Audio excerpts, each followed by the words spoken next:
Ассалаумағалейкум, қадірменді көрермендер. Бүгінгі домбыра күніне байланысты мына өз шығармашылық жұмыстарды сіздерге ұсынып отырмыз. Талдықорған көркем сурет галереясында осындай домбыраның түрлерін көруге сіздерді шақырамыз. Мына негізінде қазақта домбыраның түрлері 24 болып келеді. Бұның ішінде әрине бас домбыра және альт домбыра нелер үлкендері жоқ. Дегенмен де осы барымен мен таныстырып кетейін. Мына көріп отырғандарыңыз бұл торсық домбыра дейді. Бұл да шығармашылық жаңағы шеберлердің шығармашылық жұмыстарынан алынған түрі. Мына шертер деген бұл да домбыраның түрі болады. Зайленскийдің жаңағы 1860 жылы Франциядағы табылған суретіне байланысты осындай шертер аспабы өмірге келген. Бұл негізінде о баста пайда болған домбыралардың түрлері ғой. Мынау қозы құйрық домбыра деп аталады.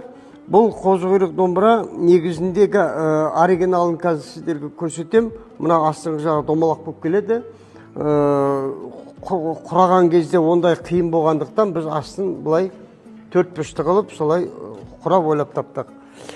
Мына домбыра балдырған домбыра, бұл жаңағы шабылған түрі деп келтірілген. Мынау күй домбырасы. Негізінде бізде қазақта екі домбыра өте кең көлемді дамыған. 46 жылы Осакаровка домбыра цехы осы Абай атамыздың 100 жылдығына байланысты алақанына Абай 100 жыл деп салып көптеп шығарғанына байланысты Абай домбырасы деп қалыптасып кеткен бізде. Бірақ негізінде бұл домбыралар 4-ші ғасырда пайда болған. Жасаралы Еңсеповтің диссертациясы бойынша 4-ші ғасырдың 2-ші жартысында пайда болған дейді.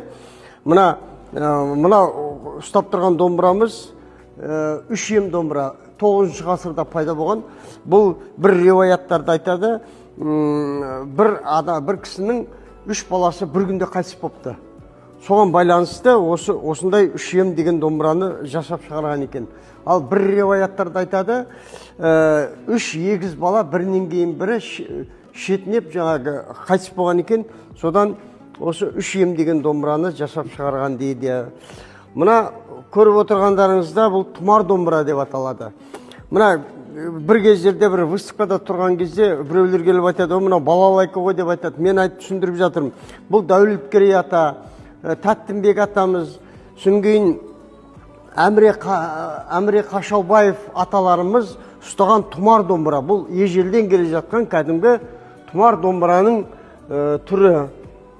Мына кепіл бұрау деген домбыра деп аталады. Бұның шектің астынан екі шек ре сольға жаңағы настрой жасалынады. Астында мына құрақбаулар бар, қосымша. Мынау кең шанақты домбыра дейді. Бұны енді біз өңдеп, сүйектеп жасаған түріміз. Негізінде кең шанақты домбыралар осылай келген, құрандысы бұлай домалақ болып келетін нелері. Міне осындай, мынау енді күй домбыралардың үлкен түрі, жаңағы айтып кеткен, жаңағы кең тараған күй домбыралардың мынау балдырған түрі, мынау шіңгілдек түрі, балаларға арналған жасөспірімге. Мынау ән домбырасы. Бұл ән домбырасы, әнге арналған домбыра, ежелден келе жатқан. Бұл да 47 жылы Жамбыл атамыздың 100 жылдығына байланысты Осакаровка домбыра цехы мінеқа Жамбыл атамыздың суретін салып, Жамбыл 100 жыл деп көптеп шығарғанына байланысты халық арасында Жамбыл домбырасы деп қалыптасып кетті. Бұның да жаңағы шіңкілдек балдырған түрлері бар. Міне мынау қозы құйрық домбыраның ежелгі түрлері. Мына түп нұсқасы. Мына біз өңдеп не қылғанымыз болмаса сүйектеп. Мына негізінде түбі осылай болып домалақ болып келеді. Мына оркестр домбыралары жіңішке дауысты домбыра деп аталады. Бұны 46 жылы Ұлы соғыстың 1 жылдығына байланысты Құрманғазы оркестрі Москвада выступать еткен. Соған байланысты Қамар Қасымов, Романенко тағы да басқа шеберлерге жаңағы Ахмет Жұбанов атамыз осындай тапсырыс беріп, мына жаңағы оркестр домбыралар жуан, жіңішке, ащы дауысты дыбыстарды деп осындай 3 оркестр домбыраларын жасатып шығарған. Міне мынау қозы құйрық домбыраның жаңағы құранды түрі. Жаңағы аяқ жағы жаңағы тік болып келсе, мынау оригиналында жаңағы домалақ болып келеді.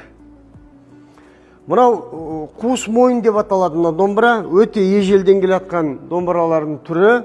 Бұл мына ішінен жаңағы мына артқы түйінге екі шек мына мойнына дейін тартылып не қылған, салынған. Мына домбыра қоссаз деп аталады. Бұл қоссаз Омар Хаймулдин атамыздың бір қоссаз деген поэмасынан жаңағы содан былай айтқанда поэманың жырына байланысты осында қоссаз аспабы біздің қазақ халқында болған деп осыны Алтынбек Құмаров деген шебер алғаш рет жасап шығарған болатын.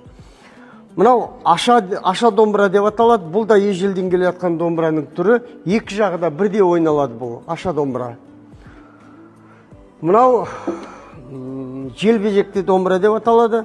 Бұл Ахмет Жұбанов атамыз осы желбезекті домбыраны өзі сол шеберлерге жасатып не қылған. Мына домбыраны ұстаған кезде мына астыңғы несі қолды не қылса, мына ойнаған кезде мына қосымша бет қақпағы мына ойнауға, мына бет қақпақты вибрацияны еркін не қылуға мүмкіндік беру үшін осындай желбезекті домбыраны жасатқан өзіне арнатып. Енді жаңағы айтып кеткендей бас домбыра, сүнген альт домбыра, контрабас домбыра дегендер бар. Олар енді мен алып келген жоқпын. Ал қалғандарының бәрі де міне алдарыңызда назарларыңызға ұсынылып отыр. Міне біздің тарихымыз, домбыра тарихы міне осындай өте құнды нелер. Көбінесе міне жаңағы көптеген ғалымдар бар. Илья Жақановтың жаңағы көп жазбаларында жазылады.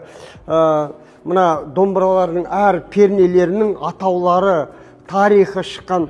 Соның бәрі де жаңағы Талашбек Әсемқұлов, Сүнгейін Оразғазы Бейсенқұлов, тағы да басқа ғалымдардың осындай ізденіс жұмыстарын біз неге педагогикаға қосып, осы баршаларға ұсынып отырған жайымыз бар. Назарларыңызға рахмет.